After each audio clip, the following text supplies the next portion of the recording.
Gold Canyon runs right to the mouth of Old Town Dayton. If you take the marked exit for Old Town at the light with a four-way intersection, turn west. Drive past a few old buildings and continue up the hill towards the Dayton Cemetery. Just past the cemetery, you will see a large water tower. You can park underneath that, or if you have a four-wheel drive, continue on the main road around and to the right. The four-wheel drive road, about 1.5 miles up, turns to the right and then slowly winds down to the base of Gold Canyon. You want to make that right. Along the way, you will pass a large flat where you will find tailing remains from several dredges that operated the area from about the start of World War I to the beginning of World War II. If you are inclined, you can sample some of the dredger cuts, and you will find a few small flakes here and there. Myself, this area simply is just more of a curiosity. Don't spend a lot of time mining here. There is no bedrock exposed anyway.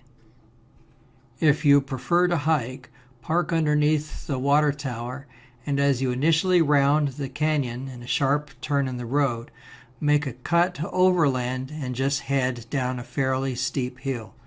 You will find yourself at the canyon base in about 15 minutes.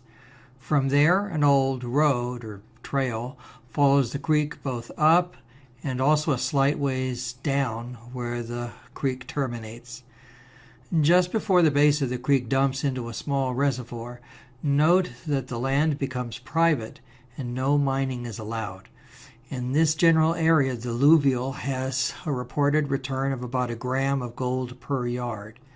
If you pan this area, you will find just a scant few flakes here and there in the wash.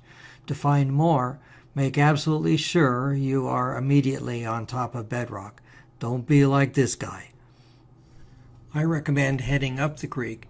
Many times there will not be water in this creek portion, but as you follow the creek up, less than even 1/4 mile, you will begin to see water.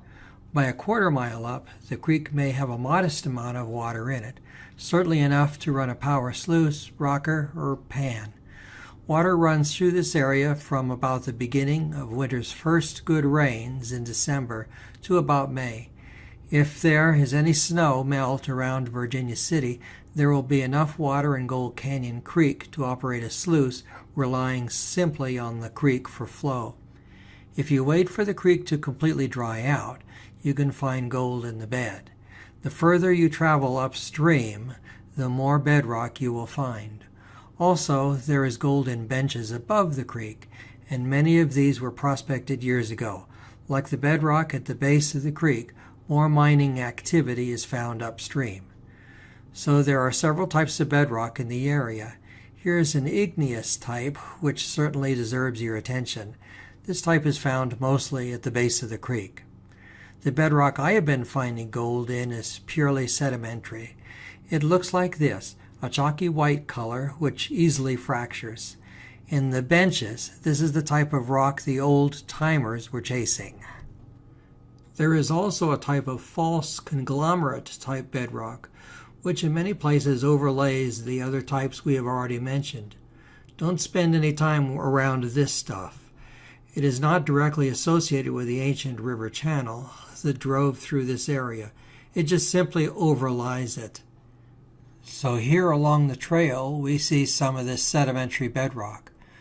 You think this would be a good area to sample? Note it is located within a few feet of the creek. That's good. But the answer is, nope, bad choice. Let's take a closer look.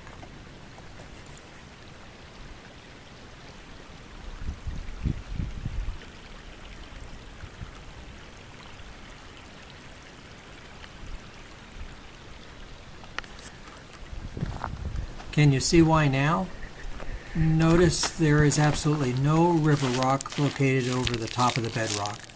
And with such close creek proximity, you would think this area would have significant water flow, and of course it has. The problem is, somebody else has been here before and cleaned it all out. And how do I know that? Because there is a modest amount of black sand here, but no gold. Anyway, If you find gold here, it would simply be finds that were overlooked. I found a nicely modest amount of gold in this area. This is a bench about 100 feet up above the creek. Most of this area was prospected back in the 1800s, but I found many smaller spots around the outer borders, where the old-timers simply did not bother to process. The sharply white areas on this picture are bedrock outcroppings.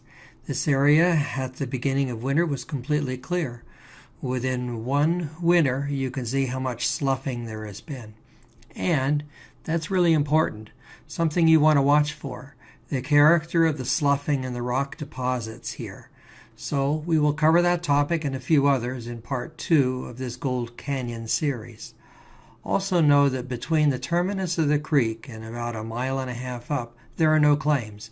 I am assuming that BLM does not allow claiming of this area, or certainly it would have been gobbled up by several larger mining companies that operate around here.